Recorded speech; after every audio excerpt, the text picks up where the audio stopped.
Welcome everybody to another episode of Sunday Morning Poetry.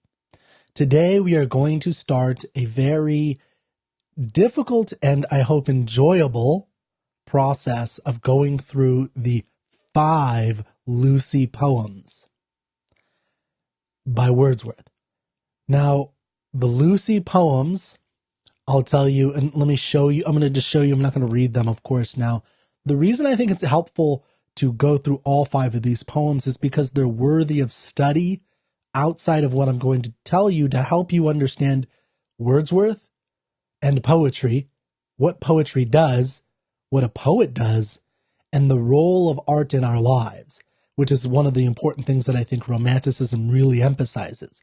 Of course, you see this throughout history of art, but Romanticism is very interested in this, and Wordsworth in particular is the most, in my experience, philosophical poet of all time. And he definitely deserves to be spoken in the same breath as William Shakespeare. William Wordsworth, William Shakespeare. I think they go together in a lot of ways. You know, when you have these soliloquies like to be or not to be, which is a philosophical question of what it means to exist and how you choose your identity.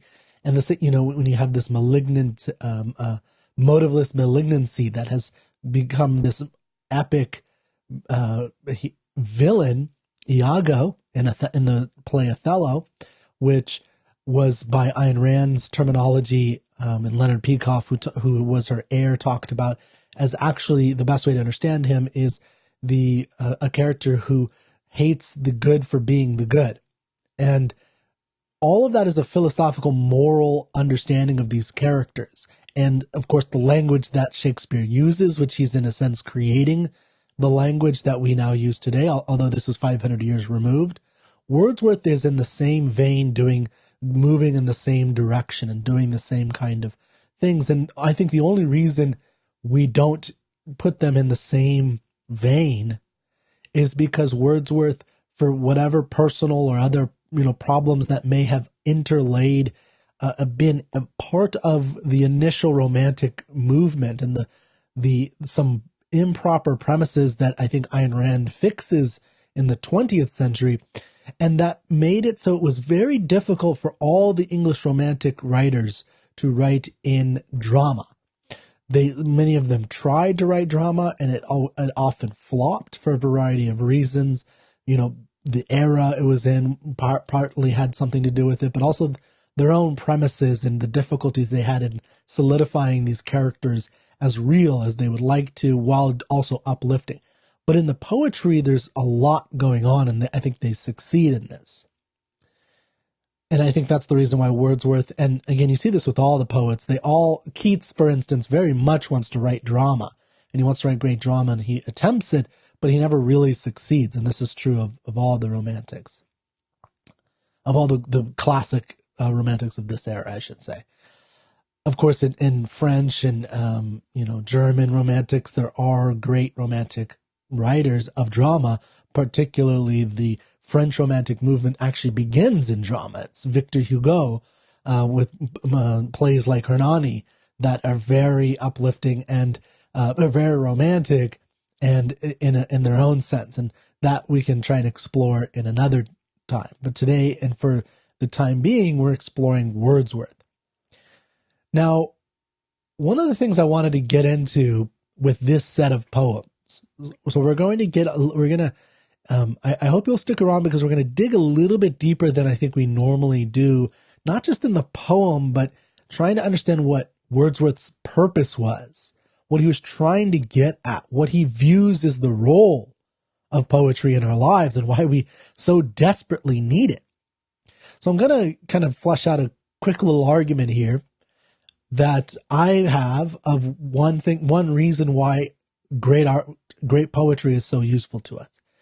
And I'm going to make a bold statement that is probably not fully true, but it's, hopefully will get you some oomph. Is I believe with a better experience and training in poetry, just poetry, let's say, would have kept America out of World War I. Now, what do I mean by that? So one of the arguments that was used to get America stirred up for the war, right? Because we were isolationist. We were adamantly against going to World War One. The Americans were adamantly against going to World War Two. It even took a lot of time to get us into Vietnam. Like America was always considered isolationist. It was in our blood that we didn't entangle ourselves in these foreign wars, especially in Europe. And one of the arguments that was given to us is that we needed, as Americans, that we were in a torpor. Our minds were not excited. Our minds were not in a fervor that is required to understand our moral necessities and our moral duties and what it means to be fully a man when the bullets are flying by and you're running, up the hill to take that hill from the enemy. And that kind of good versus evil that's what moral training is. And that's what's required. And you get this even with JFK in his New Frontier speech, where he's talking about that this is a frontier we need to embrace. And that is, in a sense, going out into the world and fixing the problems of the world. And we have an energy of Americanism, and us Americans need to go out and fix the world's problems. And that's the arguments that were often used to stir up the people, to get them to bear up arms. And they did in World War One. I mean, it was obviously they needed an excuse, an explicit reason outside of that. So, the sinking of the Lithuania, I think that's the name of the boat. The catalyst for World War One and the catalyst for World War Two, obviously being, Pearl Harbor. These types of things were excuses, that in and of themselves may not have been enough. Would we have, we could have obviously just bordered ourselves even tighter. We could have stayed out even more. Obviously, one of the reasons we got attacked was because we were interfering in commercial ways. We could have done a lot of things outside of sending people to war. Now, I'm not saying we should not have gone to war necessarily. That's not what the point of this is. The point is that this is an argument that has been made, is that the excitement of war, and I don't mean excitement like, I'm excited for this movie. I mean the excitement as in how molecules, when you put some new chemical, might be excited and you'll see them, moving around really excited. Like the actual movement, the physical energy that you get from being put in a situation like that. And there's truth to that. It's definitely true that your senses, your eyes, your vision, your sense of smell, your sense of touch, like everything is heightened, right? We all know this, and we all heard this, or anybody's had, close call in, like a car almost hits you, but your senses are super heightened. You're no longer tired, right? They say that your life flashes before your eyes. And there's some truth to that, in the sense that lots of ideas, lots of memories, lots of visions, powerful visions can come to you in those moments. Now, there's a simple story that from my own life, and I recommend you think about this for yourself too, that happened for me was or like that I think is useful and helpful in understanding this, is what happens in a fight. So there's a big difference between sparring and fighting in the streets for a variety of reasons. I think anybody who's ever been in a fight understands this, that sparring can kind of get you close, but it's never really close to a street fight.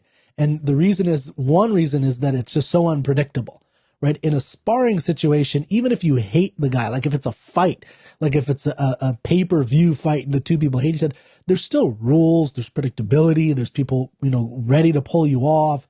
Like you know that there's one person involved, so on and so forth. There's so much unpredictability in a street fight and just kind of getting it on. And the reason I talk about this is, this is an experience for me. I've been in a few when I was younger.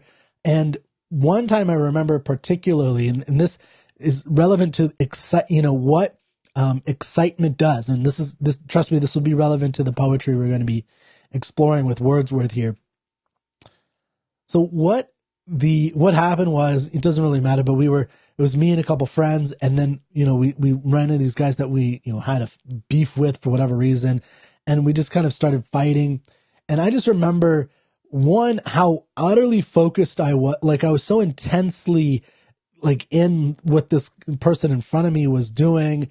and, trying to punch. And I didn't know, I wasn't, that trained or anything. I took like a little bit of karate when I was younger, but I threw some punches. He threw some punches, but then out of nowhere, I was on my butt and I had no idea what happened. And later it was told to me that with this individual, I was actually not doing terrible. We were throwing at each other. We weren't really landing much, but all of a sudden, one of the friends came in from the side and hit me from the side. And now the reason that I said, that I'm talking about this and that I think this is relevant is one thing that is true about this idea of, getting your moral fervor, getting the inner energy of your manliness on a street fight is one, it does heighten your senses, but but it also takes a little bit of experience to know more of what you should be doing in these situations. So when I've taken self-defense classes and talked to people who've been in, I always have tried to learn from people who've been in real street fights. And, one of the things that I've heard about is that one technique, for instance, is to, attack and then step back and look around. Because one thing is there's so many things that your senses are so focused and your energy and your instincts are so taking over to such a large degree. Some people talk about using gross motor movements when you're in a fight because you're not really focused on technique like you would be in a sparring match or, in a ring, even in like MMA fighting. And although that's the closest you're going to get to a real fight. And that's why those guys, if you ever see like a video clip of them in a street fight, like someone who's trained in that, it's like, it's crazy how good they are. And part of that is because they've been able to train in as close to as real physical combat. And this type of thing relates to training soldiers, that there's a kind of calmness that they're able to have because they can now control that moral fervor within them. So the point I'm trying to make here is that what Wordsworth wants to do, and I'm going to read some quotes from the preface of the 1802 Lyrical Ballads. One of the things that Wordsworth is interested in is the state of excitement and the ideas of man and how we make associations in that state of excitement. So we often, we're thinking about something and we make associations whether we realize it or not, which sometimes come to us later, which we're going to talk about in a few minutes. Now, the whole point of like how we could have stayed out of World War I is that the view tends to be that the only way to really get that state of excitement, that sense of being alive, right, that comes with fighting or going to war, that's one way to get it. Of course, another sense is in lovemaking and in sex and in love in general. And that type of thing that is true. It does make you feel alive. That is important. Poetry is not a replacement for that in any way, shape, or form. And it's the same thing with fighting. I think, I don't know if this quote is true, but or attributed to the right person, but, I've heard the quote many times, attributed to Aristotle, that a man, like what it means to be a man, or you could think human, is that or one thing every man should be able to do is defend himself intellectually as well as physically. And I think that's true. I think you're not a man if you can't, I'm not saying you have to be able to beat everybody up, but you need to know how to defend yourself intellectually and physically. It's part of walking in the world, walking out in the world. You need to be more comfortable in that situation. So every man should learn how to fight. I think that's something every man should do. Every man should learn logic, at least to some degree. You don't have to become a black belt. You don't have to become a PhD. You just need to learn some basics to defend yourself. And that's important. And I agree with that. Now, I would argue that it's not the only way to get that sense of excitement in life. And that is where poetry in particularly is very powerful because of the way that the author uses metaphors, similes, imagery, rhythm, rhyme, the actual form of the poem, they're drawing a great artist, a great poet is drawing all of the uses of language. And language is what shapes our consciousness. It's how we experience the world, right? There's no such thing as a bed. A bed is a word that we've put, let me rephrase that. The word bed isn't a real thing except in that it signifies what this bed that I'm looking at over here might mean, or this lamp behind me might look like. And so there's kind of an association that we have with this word and the bed. And when you know that there's such a thing as connotation, which we're going to talk about with this first poem a lot, and this is important in poetry, is what kind of emotions come with this word? What else is meant in the word? How are we understanding this? And then that is, again, shaping the way that we walk through the world. And then the more important thing for Wordsworth, I mean, this is poetry in general, but Wordsworth is very interested in how you make those associations and how you can excite the mind of men, of normal men.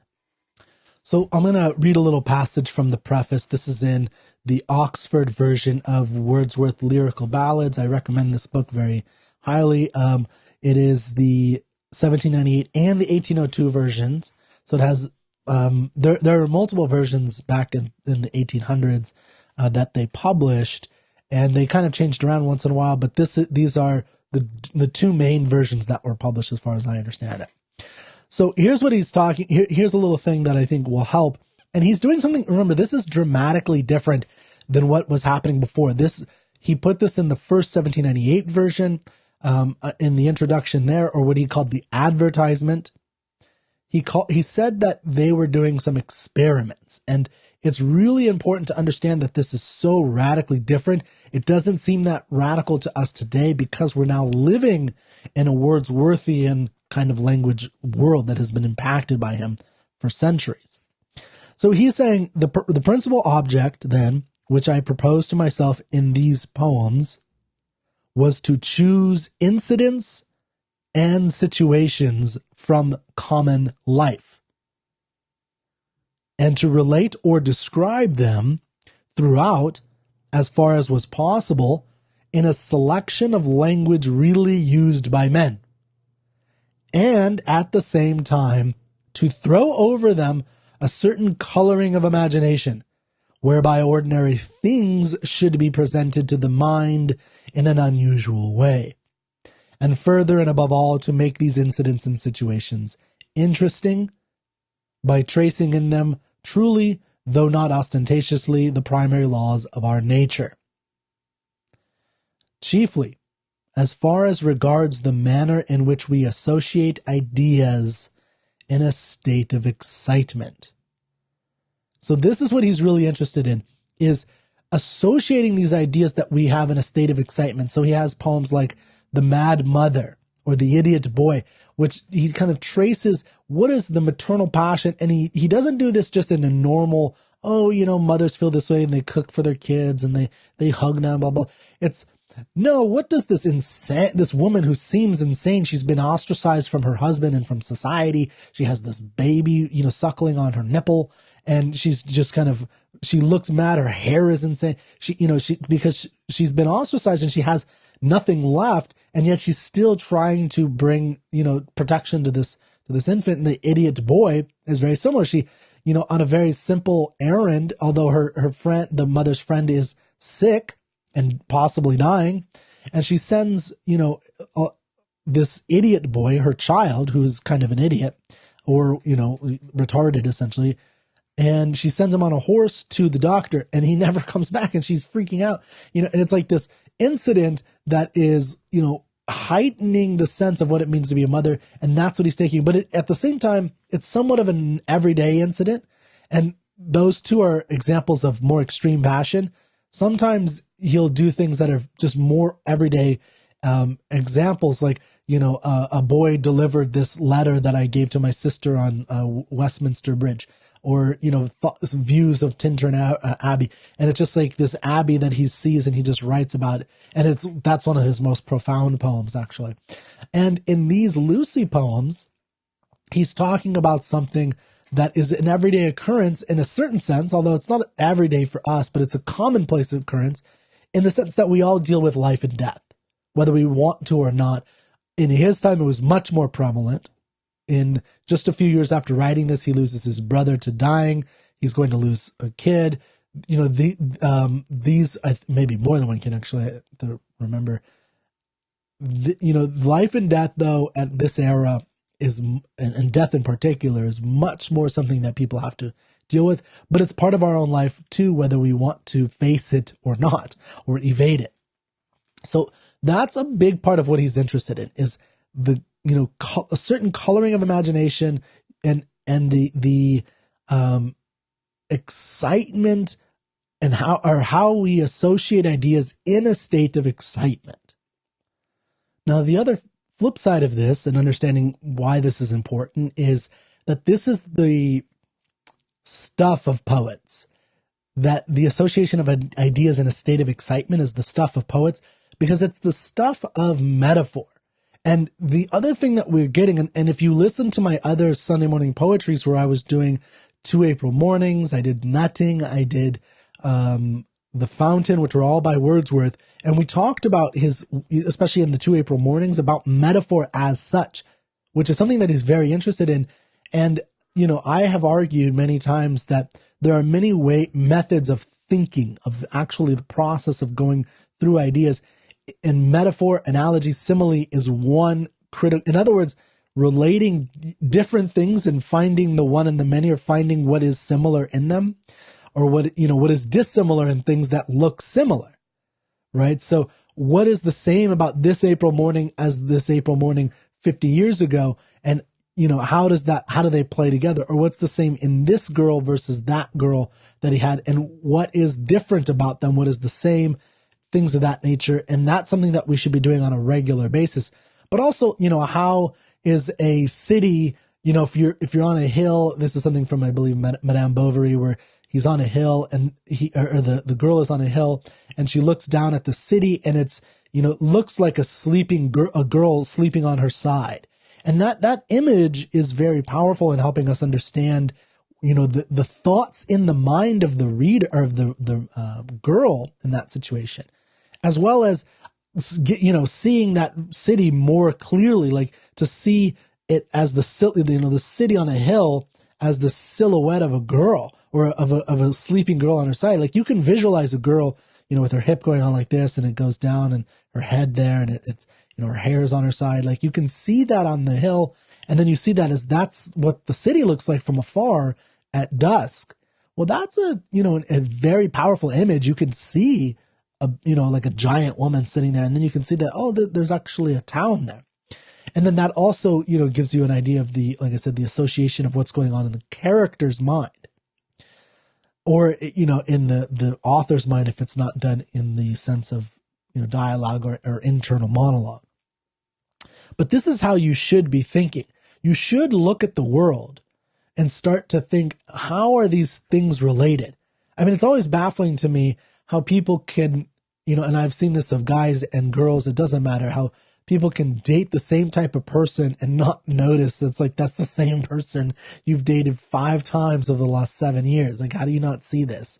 And it's like, people are not making these connections. I hear this all the time when I listen to podcasts, and I just hear, somebody makes some issue about some incident in socialism, and they or communism that they don't like, and then they advocate for something that's identical in a different way in socialism. And it's like, what?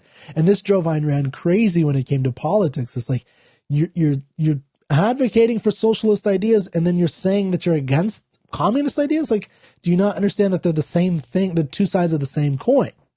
And this kind of way of looking at the world, of making connections, is very important. And poetry, this is the stuff of poetry. Now, let's get into Lucy and the Lucy poems. So we're going to do several of these Sunday morning. I'm not going to do all 5 poems today. By the way, that would take a couple hours. But I wanted to give this little introduction, and we'll go into the first poem here in a minute. But what I wanted to do is also set up some views. If you know a little bit about the Lucy poems, this is probably some of his more famous poems. If you've looked at all into Wordsworth, you probably have heard of the Lucy poems. And that's probably all you've heard of if you've only looked at it a little bit. Like, it's the most common thing. Now, one thing you might know or learn is that there's a lot of contention about if Lucy existed. I'm going to say definitively from what I've read, she did not exist. And the reason that there's a confusion is because there's a complete lack of understanding of art and what art is. And so some people think that you either have to biographically, sketch out or journalistically sketch out something that really happened, or it's some magical thing that happens. And they can't, that occurs to an author. And they can't imagine, they can't think, they can't bring into their minds a dual of that, both of those being true. So an artist observes reality. If I have time for this Sunday, maybe I'll read a little bit, but we'll do some more of the preface by Wordsworth. He was very aware, same with Coleridge, of their own craft in a way that most poets are not, which is one of the reasons why they're worthy of studying, one of many. But there is a definite consciousness of, he understands that emotions and passions, passion is an emotion. Passion just means an extreme emotion, right? Like, I always think of, like hot sauce, right? Like there's mild, medium, hot, super hot, muy caliente. Like that's what emotion, that's what passion really is. It's like intensity. Now,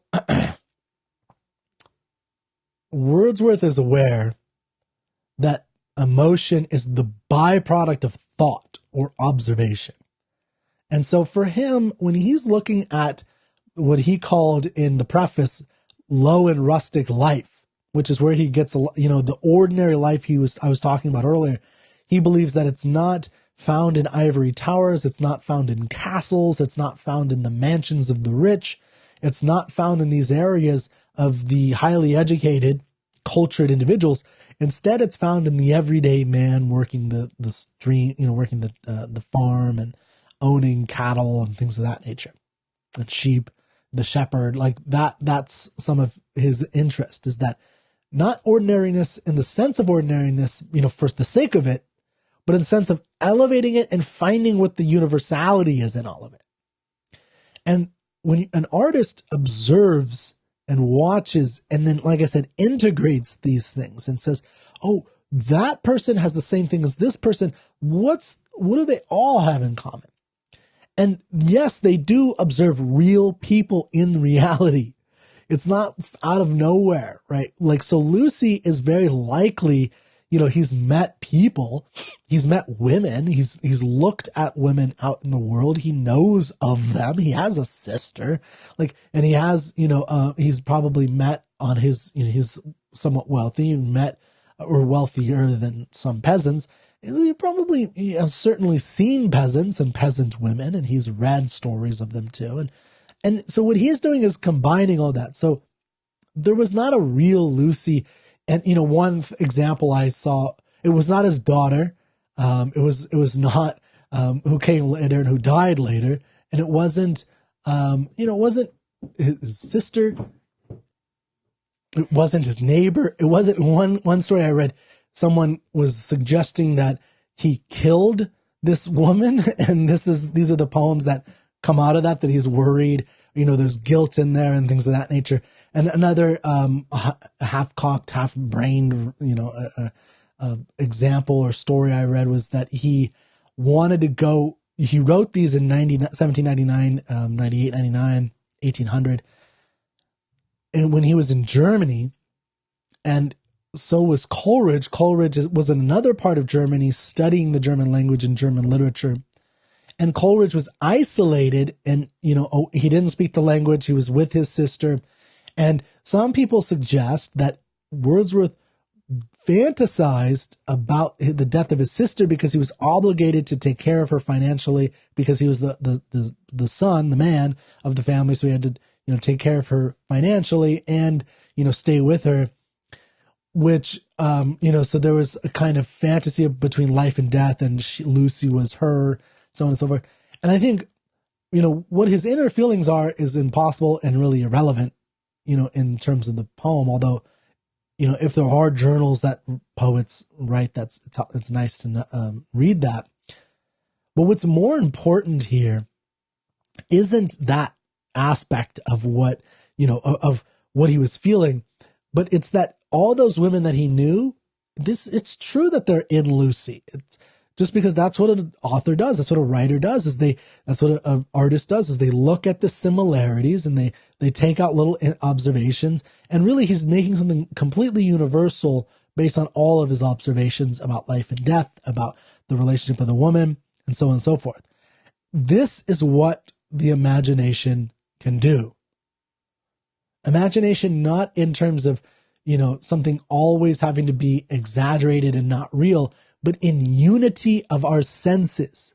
Sight, our sight is hit with things from outside, external factors, and then we integrate that into our minds and we spit out some kind of imagined thing. Lucy is an imagined person, completely. You can only, I think, experience these poems to their height and to their full enjoyment by understanding that truth. This is what makes one of these poems so great. And what's interesting and worthy of reading, and why I want to do all 5 of them in this series, is that, and some of them I'll probably spend a little bit more time on, some less time on. But what's so interesting and worthy of reading all 5 of these poems is the way in which Wordsworth has imagined and reconstructed her life and death. That is critical. This is an imagined person, but there's a whole life to this person. Now, it's worthy to note also that Wordsworth did not call these the Lucy poems. And one of the reasons why I'm including what is, so I'm going over the 5 traditional Lucy poems, and these were labeled in the early 1830s, 60s. People started really clumping these together as 5 poems. And there are just a couple of basic things that I think are required for them to be a Lucy poem. And, so some people will put, I've heard, I've taken a course that I really loved. It was a great course that kind of mentioned that mentioned that this was a Lucy poem, Surprised by Joy. It's not a Lucy poem. And the arguments for it are just because people want it to be in this Lucy poem genre for whatever reason. It has nothing to do with it. Lucy poems, I think, are easily defined. One, they're in lyrical ballads. Surprised by Joy is not in lyrical ballads. 2, they mention Lucy. Surprised by Joy does not mention Lucy. If they don't mention Lucy, so I think there's one that does not mention Lucy. They were published very close to one that does, and kind of meant to be taken together. So you're understanding these, and they're untitled. So I could be wrong, but I think Surprised by Joy, although that's the first part of the first line, that's Surprised by Joy, something about the wind. I don't remember the second part of that line. That, if you look at, she dwelt among untrodden ways, there's no title to it. That's just the first line. Strange fits of passion I have known. That's just the first line. So those are all part of the relevant. Also, the narrator, the speaker, is the lover of Lucy. So those are the main things that I think make a Lucy poem. And I should say that's what scholars have identified, critics have identified over the centuries. And I think that's the best way to put it, because it's worthy of studying these 5 together, because as a whole, as a unit, it gives you a lot of power in terms of what the Lucy poems are. And, as we've been talking about, what they can do with poetry and in your life. So let's go into this first poem, and then we'll kind of explore it a little bit. And, we'll probably leave it at that for this time, because I've done a long intro, and I'll try to do a quicker intro next time so we can go into more of the poems and more of the Lucy poems. I want to get like 2 or 3 in an episode if possible. So let's see how this one goes. Okay, so I wanted to read this first one. She dwelt among untrodden ways. A very short poem. Excuse me. It's a very short poem. And one of the shorter ones, although there's one that's even shorter that we'll read toward the end. But I wanted to read the poem and then go a little bit more into who this, imagined Lucy is, and then a kind of a discussion of this short little poem. And like many of Wordsworth's poems, there's a lot more going on than you might suspect. There's a lot more that is, present in the poem than is readily available or, understood in a first glint. And that, I think, is important in his writing. And this is, relevant to even the subjects he chooses and why he chooses these subjects. So this is what poetry does. This is part of it, is that the form, the understanding of what we're reading, what the language is doing to you is not irrelevant. So, there's some poetry, like I think Lilacs by Tennyson. I can't remember what it's called. I don't think it's Lilacs. There's one poem in particular that is very, is designed by the sounds of the words, the actual sound, to be sleepy, to make you feel drowsy and sleepy. And that's the effect it's supposed to have. And that's part of what a great poet is doing. So this is happening here, and we're going to talk about it in a second. Now, first, let's go through this. If you're watching on Facebook Live, on Facebook or YouTube or wherever, then I have it popped up. If you're not, then I'll read it slow, and we'll also read it again. Excuse me.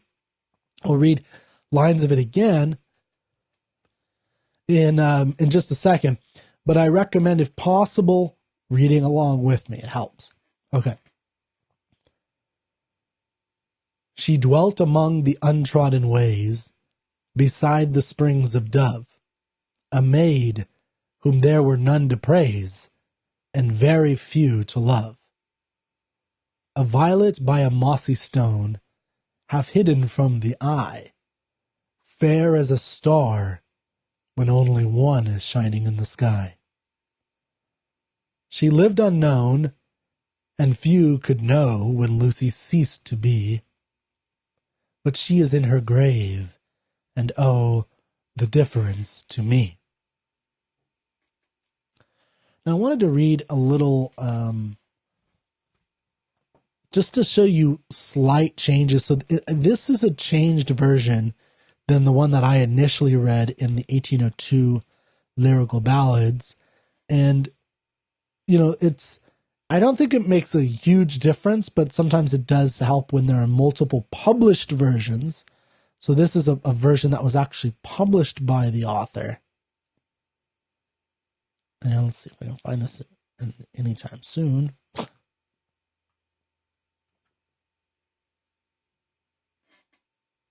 So again, if you are watching the first quatrain, and the last line of it says, well, actually, let me read the last two lines. A maid whom there were none to praise and very few to love. In the version I have, the 1802 version, it says, a very few to love. So not and very few to love, it says a very few to love, which I think implies something a little different. She dwelt among the untrodden ways beside the springs of Dove. A maid. And there's also a comma in my version. Oh, no, there's not. I'm sorry. I'm seeing things. A maid whom there were none to praise. There's a comma there, though, for sure. A very few to love. Now, I don't know if it really changes much, but, and then also it has, in this version, a or a colon, and here it has a period in the 1802 version. So I think sometimes reading both of them, and because what these little changes do is it maybe helps you read it a little bit differently.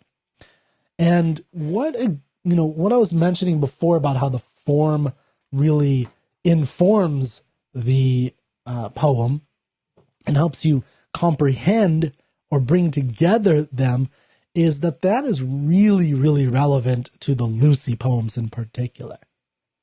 Because Lucy, as an imagined character in these 5 stories, she is living on the cusp, or what's often called the border between life and death. Or, another way of thinking is between reality and imagination, right? What's real and what's been, what's in the mind alone. And you'll see this played out over and over and over again. In this first poem, and this isn't the first poem that he wrote. It's very likely Strange Fits of Passion was the first poem he wrote, But this one is a really good example of getting that. This is in a sonnet form. This is close to the Shakespearean sonnet form.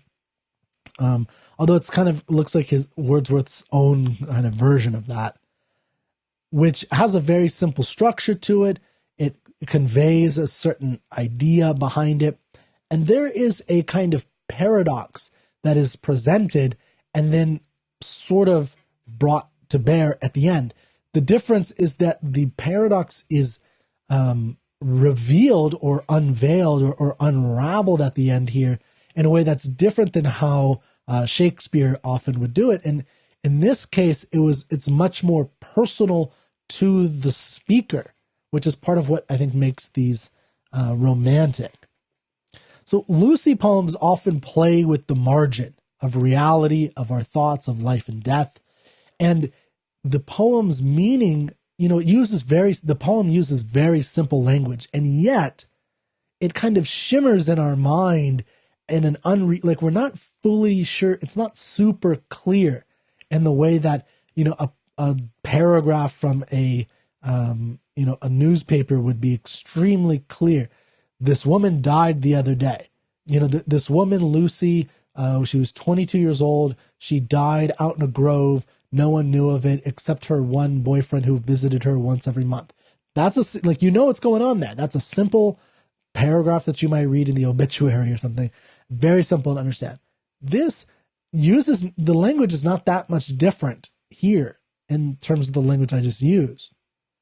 And yet it is. And yet there's something about the way it's written that the meaning shimmers, it glints, it's right there, but not really. Think about a time when you experienced or learned something profound, something that meant a lot to you. But when you were asked to put it into words, you felt you understood, but when you were asked to put it into words, the meaning slips away like water in your hand, right? Like that's, you start talking and it's like, you could see it's not connecting, and your understanding of what you've learned, let's say you learn something profound about economics, it starts to slip away. I remember this all the time when I was learning Ayn Rand's ideology, which is very intense, is that I would learn about her morality and her ethics. And this is the way, between right and wrong. This is how you make decisions about right and wrong and what's good about this decision that's right and why it's right for life and things of that nature. And, I was having arguments with people about why selfishness meant something different. And I had no idea what I was talking about. And every time I tried to explain it, I realized in my mind, even though I was passionate about it, how little I really understood it. And it just kept slipping away. The meaning of what I was saying kept slipping away. So that's what this poem, the language of it, I think really does. It's very clear. And that is that the language of the poem does that. Also, Lucy is that. Okay, so this is how the form of a poem really says something about the character in the poem. So Lucy plays with that. And remember, we're looking at how, so the Lucy plays with this association, or this margin, and they can excite, but more, they are interested in how we associate ideas in this excited state, or how a thinking mind associates in a state of excitement. That's what's happening in this poem. Except the excitement is more, in this particular poem, a little bit more subdued. Now let's go through Lucy in this poem in particular. Lucy is private, not of the public realm, a maid whom there were none to praise. So the first stanza, the first stanza here, we're learning she dwelt among the untrodden ways. Now, a way is a path, right? So this is part of the paradoxical use of this language and why it's kind of hard to grapple onto and just grab and like, oh, I get it, it's easy. Because a path is trodden by its nature. Like that's what a path is that there's a pathway that's, the footsteps made a pathway through the forest. So how could it be untrodden? And he's kind of, playing on both of those both of those terms is that it's untrodden, but it's trodden. And the reason I think it's both in this case is between the private and the public. So, or the her life and death, in a sense, produces no tidal wave in public consciousness. So there aren't obituaries written of her. She just kind of passes away. She just goes. And that kind of plays on how she flittered on the margin of life and death. And in between and that's how meaning in our understanding of things flitters in between what's going on in our mind and what's happening out in the reality of the world. So she is isolated, but not entirely, because she's in this primeval kind of forest here. Now, in the second stanza, Lucy's not mentioned. So in the first stanza, even though her name's not mentioned, it says she dwelt, right? So it's starting off with that. And in the second stanza, though, she's not mentioned at all. There's no she, there's none of that. And but we get metaphors of who she is. And these are metaphors that you won't get poetry like this if you don't think about it. If you don't ask what a violet is, what a star is, how can it be half hidden from the eye? What does that mean? And how does that relate to Lucy? So a violet is a small, modest, unobtrusive, underfoot, half hidden from the eye flower. It's something that people walk by all the time and don't think about it. It's just right there. If you're in a forest and there's beautiful flowers all over the place, you see there's a little violet on the ground, you just walk right by it. You don't even think about it because there's this, exotic plant over here. And yet, this is the paradox here. Fair as a star. Now, there can't be anything more distanced from a violet underfoot than a star. Right? And a star is not only different in terms of the distance between a violet and a star, but also in that a star is distant, but it's cold, it's isolated, remote, and it suggests infinity and the far reaches of space. Now, she is loved, we learn, and very few to love. She's the few that love her, the one or two that love her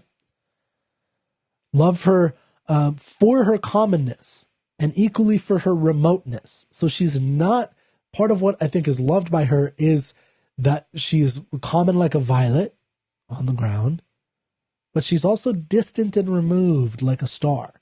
So it's both of those things that, is why this speaker loves her, and the few that do love her. And it's helpful to know in the relation to this word star that Lucy comes from the word lucia, the Latin word lucia, which means basically light or looks.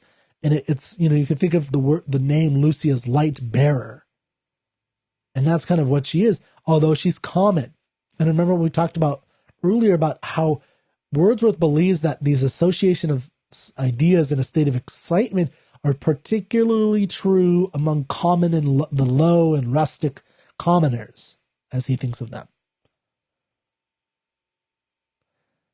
Now, Lucy was so unknown, she lived unknown, no one knew she died. Perhaps she lived, on the border of life and death, like I said earlier, and so she's less rigid than the rest of us when we die. When we die, we're dead. When we're alive, we're alive. When we're dead, we're dead. She lives on the border. And so when she goes, it's kind of like, she just goes, right? It's just, she walked over and it's gone into the other place. And here's this powerful ending. And this is how good sonnets end, with this revelation at the end, where it kind of makes, it's almost like the ending of the last 2 or 3 lines of a good sonnet unlocks the rest of the poem, at least in some regard. That's how many Shakespearean sonnets are like. And the speaker cannot explain, however, in this case, the speaker cannot explain what the difference consisted in, only he could exclaim it. So he cannot, when he says the difference, but she is in her grave and oh, the difference to me, he can not explain what that difference is, what it consists of. He can just exclaim it. So the last stanza goes, she lived unknown, and few could know when Lucy ceased to be, but she is in her grave, and oh, the difference to me. And the version I have, the Lyrical Ballads from 1802, but she is in her grave, and oh, there's an exclamation. Here it's just a comma. I don't think it should be a comma. I think that ruins a lot, actually. And the difference to me is in a period. Now, I don't know if Wordsworth made that change or if it was made from some typist later on. Not quite sure, but she is in her grave, and oh, the difference to me. So this kind of poem that plays on the margins, that shimmers in our minds, helps us, I think, to understand the role of paradox, and then in our lives and in understanding meaning. And then on another sense, if we take just the subject of life and death, this is how life and death can and is experienced to us from someone who who falls in love with a woman who's not a public figure, which is most of us, right? This woman lived unknown, and few could know when Lucy ceased to be. So most people don't really know, except for her immediate people who loved her. And that's how most of us pass. That's how most of us lose someone, is that, we lose in this case, it's a lover, and we don't know how old she is, but she died young, let's say. And very few people really knew, except for the people around her. And that, I think, is a common, reality of how most of us pass. So I hope that you read this again by yourself, you think about it, and as we go through these Lucy poems, you start to have an appreciation for the creation of this imagined character, what she was like, what the lover was like, what he experienced, because that's what's really going on in these poems. Is it's the Lucy is an imagined, made-up person, and so is the speaker to some degree. But what's important are the emotions the speaker experiences. And the purpose of great poetry is to elicit, to stir in your own mind those same emotions. And even if you've never experienced death of a lover like this before, death in general, so someone you've loved, a parent, a brother, a sister, hopefully not, but, something like that, a friend, a dear friend, or something else. But hopefully it doesn't happen to you anytime soon, but it will happen. And you're just that's just a reality. It's going to happen to all of us. And that's the purpose of great poetry, is to stir your imagination, to get you thinking and to stir your emotions, and to give you the words that you need to understand that experience, even if you've never had the experience. So I'm going to leave you with a quote that will help us for next time. Next time, we're going to do Strange Fits of Passion I Have Known, which we're going to get into the erotic element of Lucy and the speaker. Now, one of the lines Wordsworth has here in the preface is quote, "Poems in these volumes will be found distinguished at least by one mark of difference, that each of them has a worthy purpose.